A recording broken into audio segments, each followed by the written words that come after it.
Mood of হলে বা অবসাদ এলে কি করতেন, কখনো দেখেছেন, মনে পড়ে? মুড অফ থাকলে, মুড অফ মানে সেটা তো একটা শারীরিক ব্যাপারটা যখন হলো তখন তো একটা ভীষণ একটা ডিপ্রেশন ইত্যাদি। এবং ওনাকে কোনোদিন আমি মানে গম্ভীর হয়ে ভুরু কুঁচকে বসে থাকতে দেখিনি। উনি সারাক্ষণই কিছু না কিছু করতেন।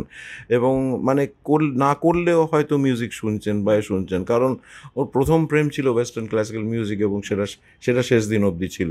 পরে অবশ্য ইন্ডিয়ান ক্লাসিক্যাল মিউজিক উনি শুনতে শুরু করেন, কিন্তু গোড়ায় ওয়েস্টার্ন ক্লাসিক্যাল মিউজিক। এবং মিউজিক শুনতেন, বই পড়তেন। না, শরীরচর্চা করতে আমি দেখিনি, তবে হাঁটতেন। মানে মাঝখানে একটু ডাক্তার বলেছিল যে আপনি একটু হাঁটাচলা করুন।